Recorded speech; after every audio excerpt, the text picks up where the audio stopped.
조시고와 복수의 씨앗 이것은 하나의 놀이로 규정을 한다 치면 사건의 전개라든가 여기에 등장하는 그 캐릭터가 전부 다 놀이를 하는 말하자면 설정이기 때문에 뭐 악역을 하던 뭘 하던 그냥 놀이를 충실하게 하면 될 것 같다는 생각이 들었고요. 정령이라는 캐릭터가 확실하게 두드러지게 살기 위해서는 이 대칭되는 악역의 도안고가 무지막지한 것이 보여졌을 때 오히려 선과 악이 굉장히 명징하게 드러나지 않느냐, 그런 측면에서 이 도안고를 시작을 했고 지금까지도 열심히 놀라고 노력하고 있습니다. 그 조순의 마지막 말처럼 잠을 잘 이룰 수가 없었겠죠. 도안고 스스로도 20년 동안 굉장히 고통스러웠고 자기가 구족을 한 300여 명의 조씨 일가를 죽인 데 대한 죄의 대가는 언젠가 받으리라고 생각을 했을 거라는 생각이 드는 거예요. 그래서 맨 마지막에 도안고가 잡혀가지고 죽으러 가기 직전에 한 대사가 굉장히 좀 서글프게 다가오고 동시에 삶이 무엇인가 굉장히 공허함도 느끼게 되고 그렇게 됐던 것 같아요.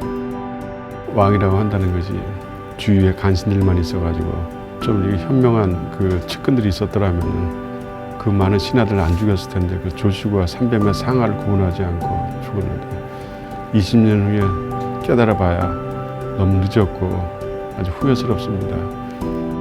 예, 보시다시피 이렇게 무대가 비어 있습니다. 이게 아무것도 없는 것 같은데 이제 저 안에서 이 연기를 위한 장치들, 도구들이 이렇게 나타났다 사라졌다 하지요. 예, 커튼으로 만들어진 놀이터라고 그랬습니다.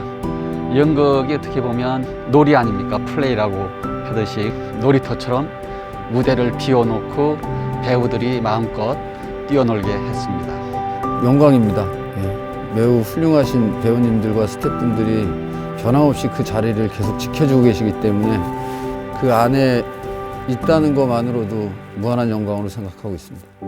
크게는 복수라는 관점에 있어서 어떨 때는 조력자이기도 하고 어떨 때는 그의 희생자이기도 하고 복수라는 것에 대해서 내가 어떻게 현실 속에서 살 걸 대하고 있나 또 어떻게 대응하고 있나 하는 그런 생각을 간혹가다 겹쳐서 생각해 봅니다. 역할마다 조금씩 다른데요. 조졸 같은 경우는 뭔가 좀 귀여우면서도 재기 발랄한 뭐 약간 그런 쪽으로 컨셉을 잡았고요. 개를 데리고 신하는 그냥 그 행위에 그냥 그 충실하는 역할이고 학살 명부를 읊는 신하는 뭔가 학살 명부를 읊음으로써 구족을 멸하는 거잖아요. 부사는 마음 한편으로 좀 찝찝하긴 하지만 그래도 내가 갈 길은 내가 살아야 될 길은 이거밖에 없다. 도안고의 오른편에 서서 충성하는 길밖에 없다라는 그런 설정을 좀 해봤습니다. 목적을 수행하는 역할에서 점점 목적을 이루어가는 인물로 저는 권력을 얻습니다. 맨 처음이 서예, 쌀가마를 쥐고 지나가는 약 8초에서 9초 분량의 배역이 있고 호위무사, 문지기, 병사, 그다음에 마지막에는 위강 역할까지 있고요. 가장 애정이 간다면 서예겠죠. 과연 나는 후세에 어떻게 기억될까? 사람은 누구한테나 다 기억되고 싶고 또 어떤 인물로 남고 싶긴 한데 세상 살다 보면 마음대로 안 되잖아요. 그래서 짧지만 서예라는 인물이 가장 애착이 갑니다. 네, 저는 조시고와 복수의 씨앗에서 영첩이라는 역할을 맡고 있습니다. 영첩이올시다라는 그 짧지만 그 대사를 제일 사랑하고 좋아합니다. 조순이 너의 이름 무엇이냐라고 물어봐서 대답이 할 수도 있겠다라는 생각을 초연 때나 이럴 때 했었는데 해를 거듭하다 보니까 이제 점점 어머니 먼저 갑니다라는 뜻도 들어가는 게 되는 것 같고 영첩이올시다라는 대사를 제일 좋아합니다. 저는 묵자 역할이고요. 극을 열고 또 이제 끝을 내기까지 계속 정령을 바라보거나 하는 시각들에서 저 안에서도 약간 연민도 생기고 정령에 처가 죽고 그냥 부채만 피고 나가도 되는 그런 씬에서 정령을 이렇게 보게 되더라고요. 이제 당신은 어떻게 할 거냐 라는 물음을 저 혼자는 갖고 있어요. 각자 사람들의 삶을 그냥 보기도 하고 또 죽음이 생기면 걷어가기도 하고 그래서 나중에 질문을 던진다고 생각해요. 우리 이렇게 살지 말고 평화롭게 삽시다. 정말로 진짜 좋게만 살다 가기에도 정말 짧은 삶이구나라는 생각이 되게 많이 들고 그 대사 자체가 저 스스로한테 많이 힐링을 얻었기 때문에 우리 다 좋게만 살다 갑시다. 신호라는 인물이 사람이 아니기 때문에 개를 연기하는 게 쉽지는 않았는데요. 인터넷에서 맹견의 이미지나 그리고 영화도 많이 찾아보고요. 그리고 고선웅 연출님께서 초연 때 그 개의 심장이라는 소설을 말씀하셨는데 그 소설도 읽어보고 그런 어떤 자료들을 개인적으로 많이 찾아보고 준비를 했습니다. 정말 재미도 있고 감동도 있고 또 미덕도 있는 그런 좋은 작품이고 오래오래 많이 해서 많은 관객들을 만났으면 좋겠습니다. 분장팀 선생님 이동민 선생님이 그럼 공주는 리본 체조를 하는 리본을 사용해서 머리에서 비녀를 빼서 이 리본으로 자결을 하면 어떨까 해서 또 연출님이 리본 체조를 준비해 오라고. 파트너인 조삭과 저의 장면은 그렇게 무용을 섞어서 많이 준비하게 되었어요. 정령과의 장면은 아기를 맡기고 죽는 어떤 대의를 지키기 위한 시작점이 어떻게 하면 관객들에게 납득이 될까 그런 생각을 하면서 많이 연구했던 것 같고요. 100마디 말보다 하나의 몸짓으로 우리가 해보면 어떨까? 몸짓으로 그리고 그 글자를 한번 한문으로 몸짓으로 표현을 좀 해봤었어요. 그래서 연출님도 괜찮은 것 같다. 이걸 좀 살려보자. 그래서 고재경 선생님이라고 계세요. 필력을 가르쳐 주셨어요. 글자가 가진 힘, 그 한문 획 그대로 손가락으로 처음에 이렇게 시범을 이렇게 보여주셔서 그때 제가 영감을 받아서 조금 더 힘이 있게 좀 큰 붓으로 큰 글자로 이렇게 무대 이렇게 벽면을 그러니까 제 마음을 그냥 그 글자로 이렇게 표현하고 싶었어요.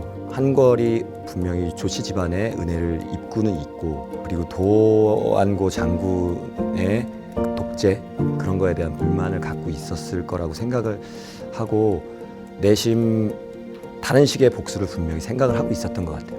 정령 시골 의원 정령이라는 작은 사람한테 어떤 순간 이 사람이 하는 행동이 정말 말도 안 되는 무모한 행동임에도 불구하고 깊이 있는 진심을 들여다봤고 이렇게 작은 사람도 이렇게 진심을 가지고 의리를 지키려 하는데 나는 도대체 뭘 하고 있나 좀 자존심도 많이 상했을 거고 한골에 의한 복수와 멸문을 당한 조씨 집안의 씨앗에 의한 복수와 그 두 복수가 어떤 것이 의미 있는가를 순간적으로 이 한골 장군은 판단을 했으리라고 생각을 해요. 가장 의미 있는 선택은 멸문당한 조씨 집안에 의한 복수라고 한골 장군도 역시 생각을 했던 것 같고 아이를 둘이 이렇게 안고 있었을 때 둘이 죽은 아이와 그리고 살려야 하는 아이를 갖고 있었을 때 그 장면이 가장 좀 마음에 좀 와 닿았던 것 같고요. 이제 남은 건 하나도 없네요 했을 때 정령이 대사를 칠 때 그때도 좀 마음이 아팠던 것 같아요. 나비가 날 때도 슬프고 뭐. 답답한 감정이죠. 왜 이렇게 못 알아들을까? 은혜, 부채의식이라면 부채의식, 그리고 전체를 위한 희생, 도리, 그간의 의리, 이런 게 순간 아주 강하게 폭발하지 않았을까 하는 생각이 들죠. 네. 근데 현실에서 이런 선택이 주어진다면 힘든 일이죠. 공주가 아기를 내밀었을 때 받지 않는 그 순간이죠. 네. 그냥 거기서 뛰어내리던 자결을 하던 거기서 끝냈으면 좋았겠다. 그러니까 연극을 영상으로 담으면 갑자기 영화가 되잖아요. 근데 저는 이게 그냥 연극으로서 이렇게 잘 존재하기를 바랬던 것 같아요. 그래서 관객분들도 현장에 계셨을 때 이런 느낌으로 보면 정면에서 이런 느낌이었겠구나라고 하는 걸 계속 좀 떠올리실 수 있게끔 정면샷을 많이 염두에서 찍었습니다. 네. 나름대로는 이게 조씨과를 담는데 가장 좀 뭐라 그럴까 본래의 성격에 잘 맞지 않을까라는 그런 막연한 생각을 가지고 이렇게 작업을 했고 이 영상을 보시는 분들은 꼭 극장에 오시길 바랍니다. 얼마나 차이가 큰지 어떻게 다른 건지 스크린과 이 무대와 이 극장이라는 것은 차단된 공간 속에서 허구의 세계를 보는 거잖아요. 아무 잡념 없이 그 허구 세계를 즐기러 오는 거니까 그 울림과 이 감동의 물결을 느끼실 수가 있습니다. 그래서 꼭 이 영상을 보신 분들은 꼭 극장에 오셔서 관람 부탁합니다. 처음에 저희가 2015년도에 했을 때는 저는 1막을 보지도 못했어요. 지금도 동의할 수 없어요.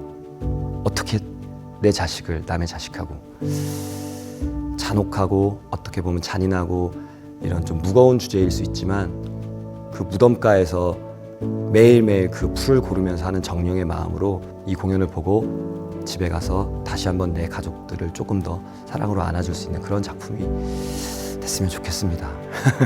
연극적인 특징을 굉장히 많이 갖고 있는 작품이라고 생각이 돼요. 근데 그게 이제 영상으로 표현이 됐을 때 또 어떤 재미가 있을까?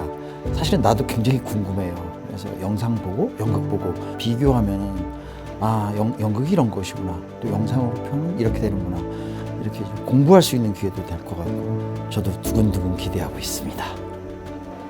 공연 예술이라는 게 대면 예술이잖아요. 관객과 배우 무대 사이에는 제4의 벽이 있다. 그거를 깨면 안 된다. 우리는 무대 안에서만 존재하고 관객분들은 그 박스 안에 있는 걸 봐야 된다. 이 공연을 무대가 아닌 객석에서가 아닌 프레임으로 보시는 관객분들이 극장을 찾아와서 우리 공연을 보는 다른 관객분들 못지않게 감동과 즐거움과 행복감과 어떤 모든 감정, 희노애락을 전부 다 같이 느끼셨으면 좋겠어요.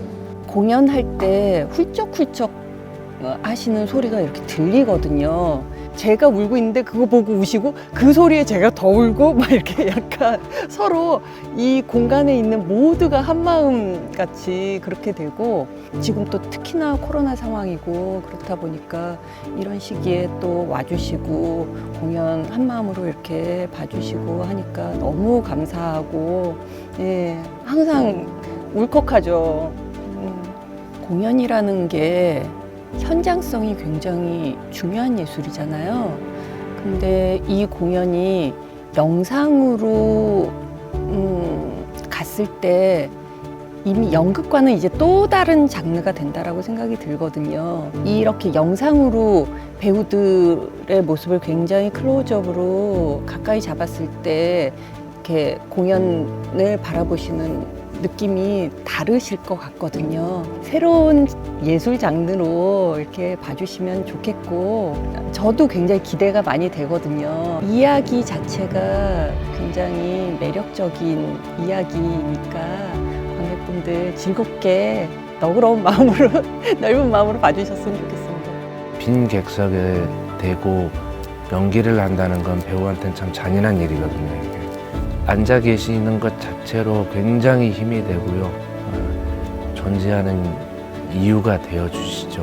그래서 늘 제가 커튼 뒤에서 서 있을 때 늘상 드리는 말씀이 고맙습니다. 계셔서 제가 존재할 수 있으니까요. 저희도 그렇고요. 네. 비록 영상이지만 여러분들도 이 잘 만들어진 놀이터에 마음껏 뛰놀러 가셨으면 좋겠습니다. 극장에서 만나 뵙고 싶습니다. 조시과 복수의 시작 많이 사랑해 주십시오. 고맙습니다.